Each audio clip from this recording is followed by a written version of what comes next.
Hi guys, this is Jagdeep from ABNC Immigration Kotukpura. In this video, we are going to learn present continue, that is second type of present continue, and I'm so excited, I'm so happy to complete our first part, that is present indefinite. So let's start with present continue is used in three situations. तीन situation which present continue का rule use किया जाता है. First situation is that action happen right now. Like मैं बोल रही हाँ, ये एक्शन हुन हो रहा है, तुसी सुन रहे हो. You are watching video, I am speaking, you are listening. मतलब वो एक्शन राइट नाउ हुन प्रेजेंट हो रहा है. Next type is longer action in process. जो वर्क है लॉन्ग है, टाइम लगता है यार, ठीक है, वो प्रोसेस विच है. Like someone asking you how are you and what are you doing nowadays. तुसी की कर रहे हो आजकल. You say I am working with the company, मैं किसी कंपनी नाल वर्क कर रहा. I am reading a book nowadays, मैं एक किताब पढ़ रहा वा. मतलब वर्क कर रहे हो बट राइट नाउ नहीं कर रहे. ठीक है, वो तुहानू मिले आया एट प्रेजेंट टाइम, तुसी नहीं वर्क कर रहे बट वो तुहानू पूछ रहा है तुसी फ्री टाइम लेजर टाइम की कर रहे हो. सो longer process, longer action in process. Second situation, third is action will happen in future. जो action है वो future च होएगा तो अपन present continue use करांगे. Like I'm going to summer vacation on weekend. मैं summer vacation ते जा रही हाँ इस weekend. ठीक है, मतलब वो वेल प्लानड है, पहला ही प्लानड है. जो भी तुहाडी एक्टिविटी है या वर्क है ਉਹਦੇ ਲਈ ਆਪਾਂ ਫਿਊਚਰ ਲਈ ਆਪਾਂ ਪ੍ਰੈਜ਼ੈਂਟ ਕੰਟੀਨਿਊ ਯੂਜ਼ ਕਰਾਂਗੇ. ਠੀਕ ਹੈ, ਤੁਹਾਡਾ ਨੈਕਸਟ ਪ੍ਰੋਸੈਸ ਕੀ ਹੈ. ਜਿਵੇਂ ਮੈਂ ਕਹਾਂ ਮੈਂ ਤੁਹਾਡੇ ਘਰ ਕੱਲ ਆ ਰਹੀ ਹਾਂ, ਕਿੱਥੋਂ ਪਤਾ ਲੱਗਦਾ ਹੈ ਕਿ ਇਹ ਫਿਊਚਰ ਦਾ ਆ? ਬਿਕੋਜ਼ ਉੱਥੇ ਟਾਈਮ ਮੈਂਸ਼ਨ ਹੈ. ਮੈਂ ਤੁਹਾਡੇ ਘਰ ਕੱਲ ਆ ਰਹੀ ਹਾਂ, I am visiting your home tomorrow. Tomorrow ਤੋਂ ਪਤਾ ਲੱਗਦਾ ਹੈ ਕਿ ਇਹ ਫਿਊਚਰ ਦੀ ਗੱਲ ਹੋ ਰਹੀ ਹੈ ਬਟ ਹੋ ਪ੍ਰੈਜ਼ੈਂਟ ਰਹੀ ਹੈ. मतलब वो वैल प्लानड है, वो पहला ही तुहाडा माइंड च प्लान बनया होया कि मैं कल विजिट करना. So let's start from its identity, पहचान. हर सेंटेंस के पीछे लग्या होएगा रहा है, रही है, रहियां हन. When you found that, it means that sentence is present continue. Okay, first from affirmative rule, subject is, am, are, verb the first form ing and object is stand with singular subject. singular subject ना लगेगा is, are लगेगा plural subject ना, am only लगेगा I am. okay, verb the first form example speak नाल ing. okay, and write ਆਪਾਂ right but ਇਹਦੇ ਨਾਲ ਆਪਾਂ ing नहीं लगा सकते. ਜਦੋਂ वर्ड्स ਦੇ ਨਾਲ राइट लास्ट ਤੇ e ਆਂਦਾ ਹੈ ਤਾਂ ਆਪਾਂ e ਕੱਟ ਕਰ ਦਿੰਨੇ ਆ, ਰਿਮੂਵ ਕਰਦੇ ਆ ਤਾਂ ਨਾਲ ing. writing, right? next same object. okay, let's get an example. ओ मेरा इंतजार कर रही है. Firstly we will find subject. Subject is ओ, लड़की की गल हो रही है. Then she. Next is am are. Singular subject ना इज लगता है, we will write is. Next is verb the first form ना ing. एक्टिविटी की हो रही है इंतजार करना. इंतजार मतलब वेट. शी इज वेट नाल ing. ing तो पता लग रहा है मतलब वर्क कंटिन्यू च. ओके, ਜਦੋਂ वर्ब ਦੇ ਨਾਲ ing लगती है तो मतलब वो वर्क कंटिन्यू है. नेक्स्ट अपना ऑब्जेक्ट. ऑब्जेक्ट की है मेरा. Okay, she is waiting for me. Okay, next example. वो खाना बना रही है. लड़की की गल फिर हो रही है. she ਦੇ ਨਾਲ is.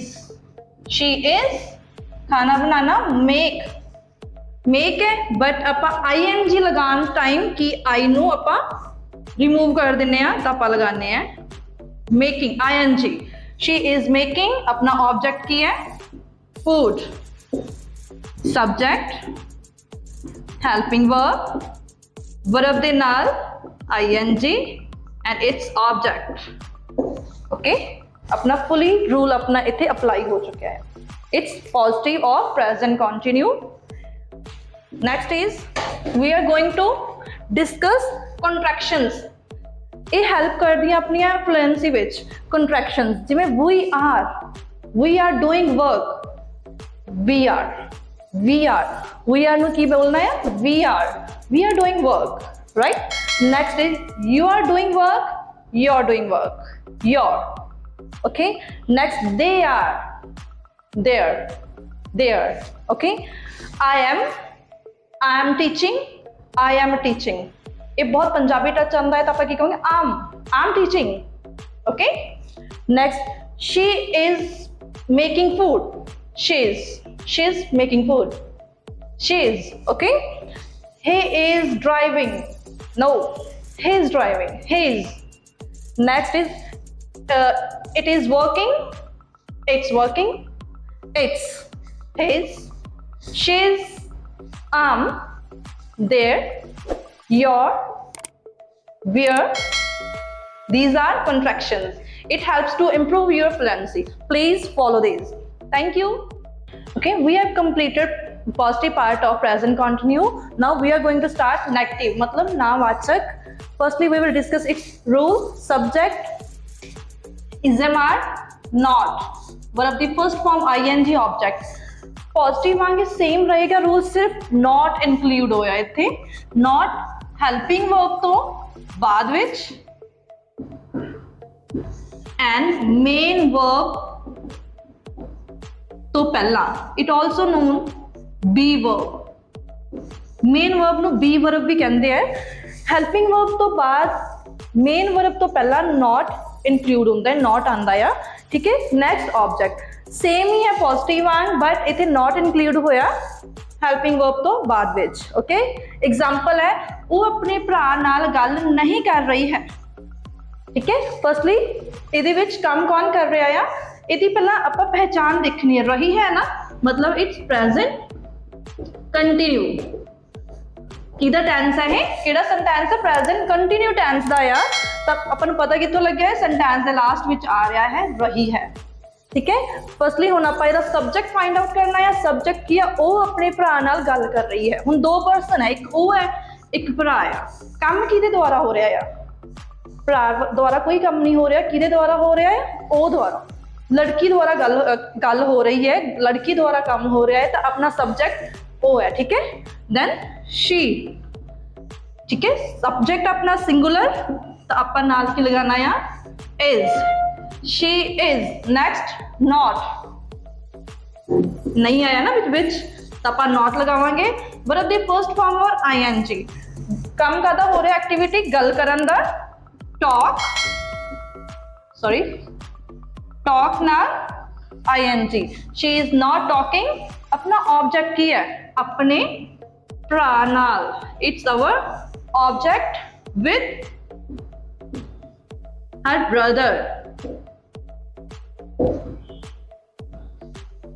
Okay, next example is Rita उस नाल नहीं जा रही है. ठीक है. रीता सब्जेक्ट रीता.